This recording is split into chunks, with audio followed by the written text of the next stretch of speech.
Hello there, my name is Dewan Hasan and this is my first assignment for software programming.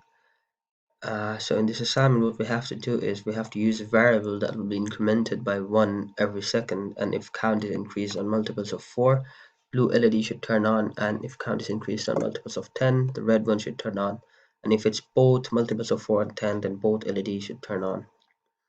Okay, so integer count equals to 0, we go into the void setup.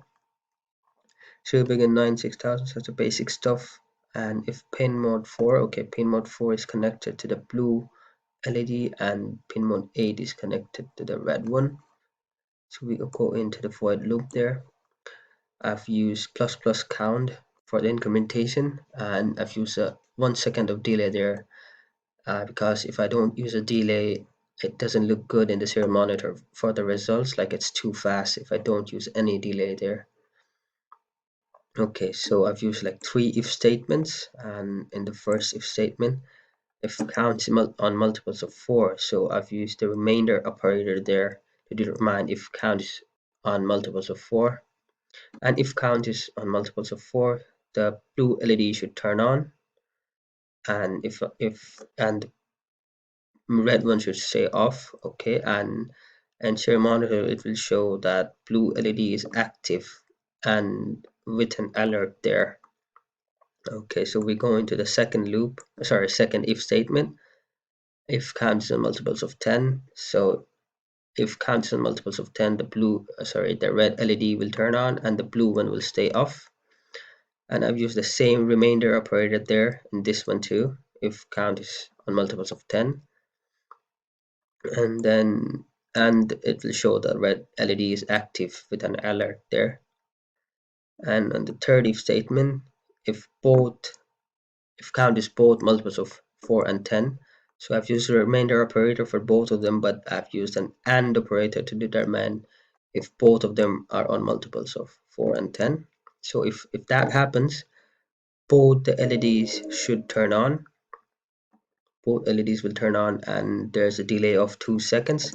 So after 2 seconds, both LEDs will go off. So after the LEDs are off, the program will restart and the incrementation will start from 1 again. So for that, I've used count equals to 0 in the third if statement. In the third if statement, I've used count equals to 0 to restart the program from 1.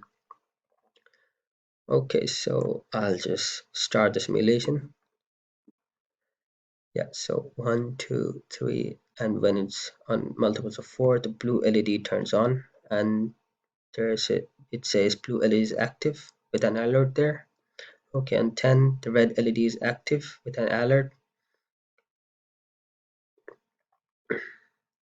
And on 20, both LEDs will turn on. And after 2 seconds, both LEDs go off and the counter resets on 1. The program repeats again. The same thing will happen all over again. Blue LED is active. Yeah. And on 10, when it's on 10, the red LED turns on. And again, when it's on 12, the blue one turns on. And it goes on. So when it's on 20, both LEDs should turn on. Yeah, and it stays for 2 seconds and then it goes off. And the counter resets to 1 and the program repeats all over again. Yeah, so that's it, I guess. And I've used so many comments there because it's easier if there's comments. It's easier to understand. It's easier for me if I put comments everywhere. So yeah, I think that's it. That's the assignment there. Yeah, thank you very much. All right.